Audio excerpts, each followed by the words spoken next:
안녕하세요, 최대리입니다. 저는 지금 당근을 하러 다른 아파트로 택시를 타고 이동하고 있어요. 이동하면서 핸드폰으로 뉴스를 봤는데 한국경제 뉴스에서 패닉바잉에 대한 이야기를 하고 있었습니다. 뉴스 헤드라인은 패닉바잉, 몰린 아파트값 하락에 속타는 2030입니다.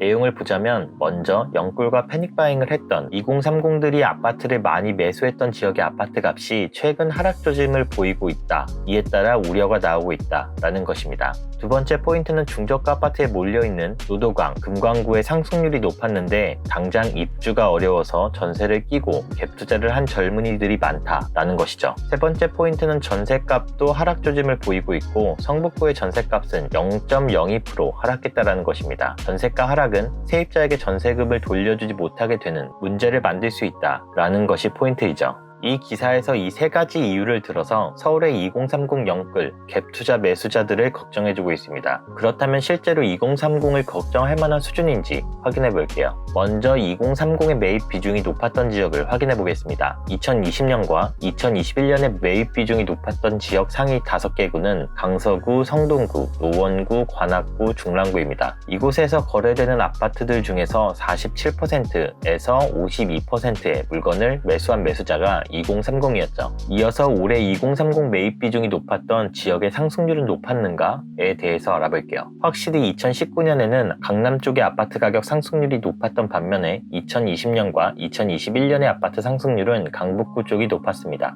2019년 상승률 상위 5개구는 영등포구, 송파구, 양천구, 강남구, 광진구였지만 2020년은 노원구, 강북구, 구로구, 성북구, 도봉구였죠. 2021년인 현재에는 노원구, 도봉구, 강서구, 구로구, 중랑구입니다. 2021년에 상위 5개 아파트 가격 상승률이 연초 대비 15에서 20% 정도이기 때문에 많이 오른 것도 사실입니다. 그렇다면 노원구, 도봉구, 강서구, 구로구, 중랑구에서 2030이 매수한 평균 아파트 매매가는 얼마였을까요? 보통 2030은 많은 자산이 없기 때문에 첫 집으로 소형 아파트를 매수합니다. 소형 아파트는 전용 59짜리 20평대 아파트이죠. 저도 그랬고 제 주변에도 그랬기 때문에 20평대 아파트로 보겠습니다.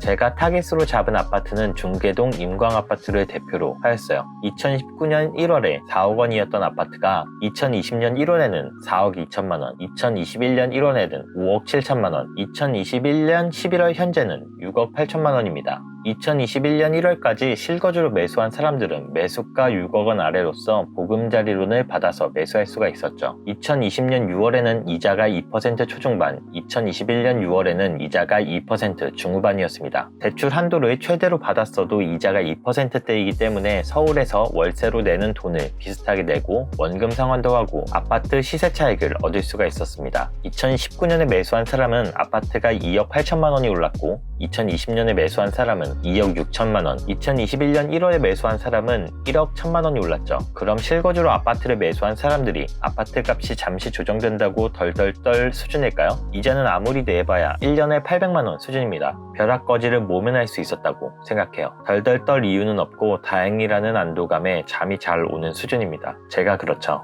다음으로 갭투자로 아파트를 매수한 사람들을 보겠습니다. 아시는 바와 같이 중계동은 학군지이기 때문에 구축 아파트도 전세가율이 괜찮습니다. 갭이 2019년에는 1억 3천만 원 정도밖에 안 됐고 2020년에는 1억 5천만 원이었죠. 그렇다면 각 매수 시점에 따라 현재까지의 갭투자 수익률을 알아보겠습니다. 2019년에 매수했다면 수익률이 215%, 2020년에 매수했다면 수익률이 173%, 2021년 1월까지 매수했다면 수익률이 39%이죠. 수익금은 실거주를 하는 사람과 동일합니다. 갭투자를 한 사람들도 덜덜 떨 정도의 조정은 아니라고 생각해요. 조정이 최대로 와서 15% 조정이 온다고 해도 2021년 1월까지 매수한 사람이라면 동등 수준입니다. 계속해서 말씀드리는 바와 같이 내년에 정책적으로 바뀌는 바는 없고 대출 규제가 계속되고는 있지만 오래가지는 못할 것이다. 그래서 대출 규제가 끝나는 시점에 수요가 폭발해서 제자리를 찾아갈 것이다 라고 판단하고 있습니다. 그래서 저는 지금이 집을 살 좋을 타이밍이라고 생각해요. 그리고 서울 전세가는 IMF, 카드 대란, 리먼 사태 등과 같이 큰 이슈가 없다면 하락한 적이 없다고 봐도 무방합니다. 차트에서 보시는 바와 같아요. 이제 전세대출 규제도 완화된다고 하니까 다시 상승 추세에 접어들 것이고 2022년 8월이 되면 계약갱신 청구권이 한 바퀴가 끝나는 시점입니다. 한 번 더 전세가가 폭등할 것이라고 예상해요. 영상이 참고가 되었으면 좋겠고 오늘도 수고하셨습니다.